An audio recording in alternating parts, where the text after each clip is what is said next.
ان میں بھی وہ انگیج کیا آپ کو انہوں نے اور یہ کہا گیا کہ گارنٹیاں لی گئی ہیں اور گارنٹیاں دی گئی ہیں.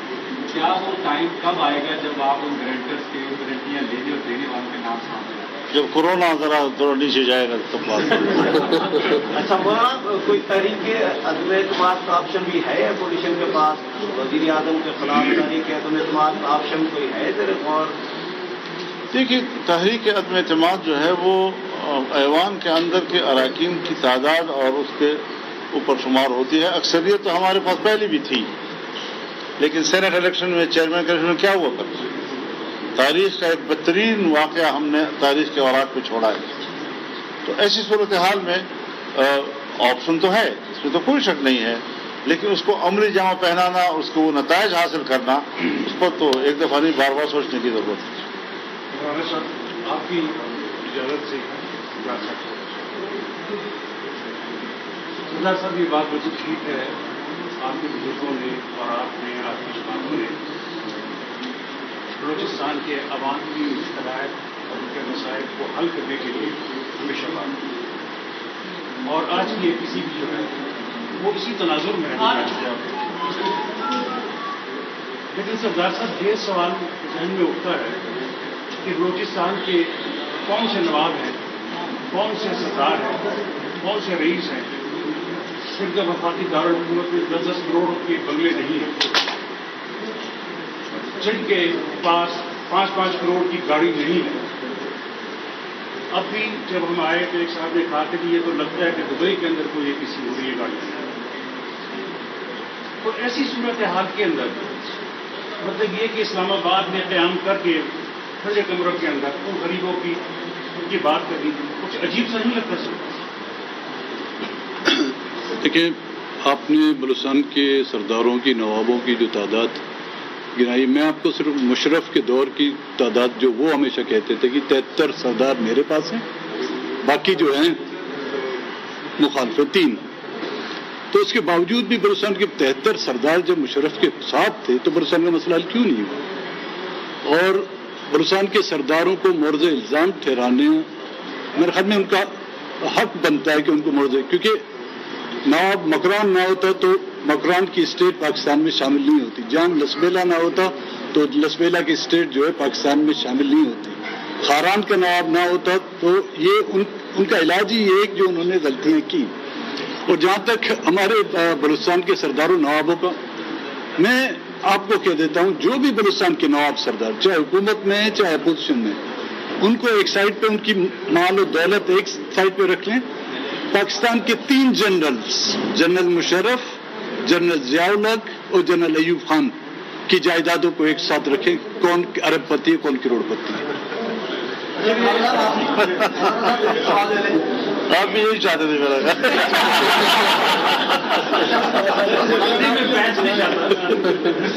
مولانا صاحب، ہم اپوزیشن کے لوگوں کا جب کوئی کیس آتا ہے، جب ان کا نام کسی کمیشن میں آتا ہے، انکوائری ہوتی ہے تو ان کو فوراً پکڑ لیا جاتا ہے یا ان کو نوٹسز بھیج دیے جاتے ہیں.